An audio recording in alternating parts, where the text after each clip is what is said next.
महायुद्ध समाप्त हो चुका था। जगत को त्रास देने वाला रावण अपने कुटुंब सहित नष्ट हो चुका था। कौशलाधीश राम के नेतृत्व में चहुं ओर शांति थी। राम का राज्याभिषेक हुआ। राजा राम ने सभी वानर और राक्षस मित्रों को ससम्मान विदा किया। अंगद को विदा करते समय राम रो पड़े थे। हनुमान को विदा करने की शक्ति तो श्री राम में भी नहीं थी। माता सीता भी उन्हें पुत्रवत मानती थी। हनुमान अयोध्या में ही रह गए। राम दिन भर दरबार में शासन व्यवस्था में व्यस्त रहे।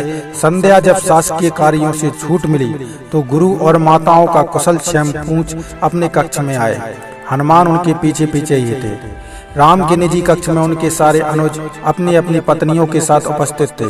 वनवास, युद्ध और फिर अनंत औपचारिकताओं के पश्चात यह प्रथम अवसर था जब पूरा परिवार एक साथ उपस्थित था।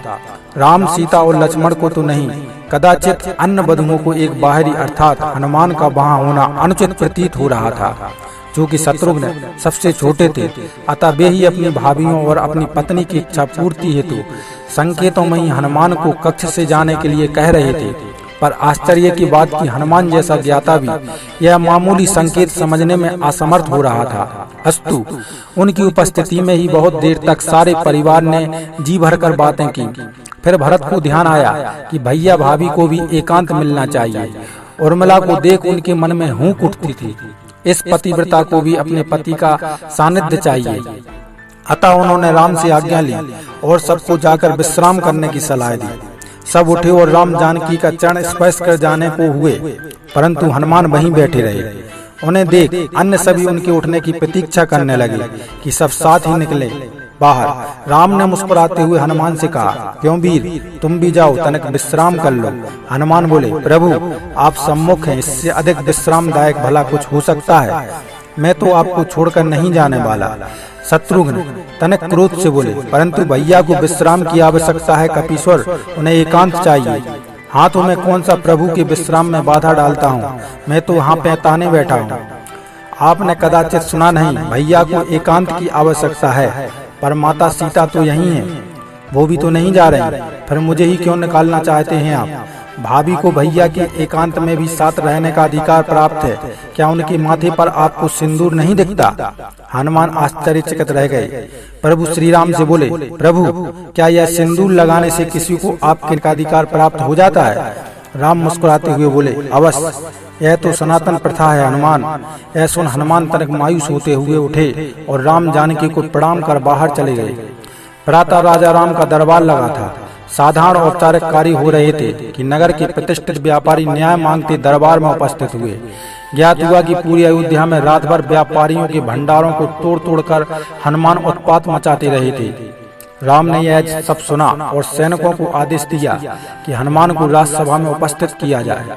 रामाज्ञा का पालन करने सैनिक अभी निकले भी नहीं थे कि केसरिया रंग में रंगे पुते हनुमान अपनी चौड़ी मुस्कान और हाथी जैसी मस्त चाल से चलते हुए सभा में उपस्थित हुए। उनका पूरा शरीर सिंदूर से पटा हुआ था। एक एक पग धरने पर उनके शरीर से एक एक सिर सिंदूर भूमि पर गिर जाता। उनकी चाल के साथ पीछे की ओर वायु के साथ सिंदूर उड़ता रहता। राम के निकट आकर उन्होंने प्रणाम किया। अभी तक सन्न होकर देखती सभा एकाएक जोर से हंसने लगी। अपनी हंसी रोकते हुए सौमित्र लक्ष्मण बोले, यह क्या किया कपिश्रेष्ठ? यह सिंदूर से स्नान क्यों? क्या यह आप वानरों की कोई प्रथा है? हनुमान प्रफुल्लित स्वर में बोले, अरे नहीं भैया, यह तो आर्यों की प्रथा है। मुझे कल ही पता चला कि अगर एक चुटकी सिंदूर लगा लो तो प्रभु राम के निकट रहने का अधिकार मिल जाता है, तो मैंने सारी अयोध्या का सिंदूर लगा लिया। क्यों प्रभु, अब तो कोई मुझे आपसे दूर नहीं कर पाएगा ना? सारी सभा हंस रही थी और भरत हाथ जोड़े अश्रु बहा रहे थे। यह देख शत्रुघ्न बोले, भैया सब हंस रहे हैं और आप रो रहे हैं, क्या हुआ? भरत स्वयं को संभालते हुए बोले, अनुज तुम देख नहीं रहे, वानरों का एक श्रेष्ठ नेता, वानर राज का सबसे विद्वान मंत्री, कदाचित संपूर्ण मानव जाति का सर्वश्रेष्ठ वीर, सभी सिद्धियों सभी निधियों का स्वामी, वेद पारंगत, शास्त्र मर्मज्ञ यह कपिश्रेष्ठ अपना सारा गर्व सारा ज्ञान भूल कैसे राम भक्ति में लीन है। राम की निकटता प्राप्त करने की कैसी उत्कंठा इच्छा जो यह स्वयं को भूल चुका है। ऐसी भक्ति का वरदान कदाचित ब्रह्मा भी किसी को ना दे पाए। मुझ भरत को राम का अनुजमान भले कोई याद कर ले, पर इस भक्त श्रोमणि हनुमान को संसार कभी भूल नहीं पाएगा। हनुमान को बारंबार प्रणाम। तो दोस्तों, आप लोगों के लिए यह प्रसंग कैसा लगा हमें कमेंट बॉक्स में जरूर बताएं। अगर अच्छा लगा हो तो वीडियो को लाइक और शेयर जरूर करें और हमारे YouTube चैनल को जल्दी से सब्सक्राइब कर लें। बहुत बहुत धन्यवाद।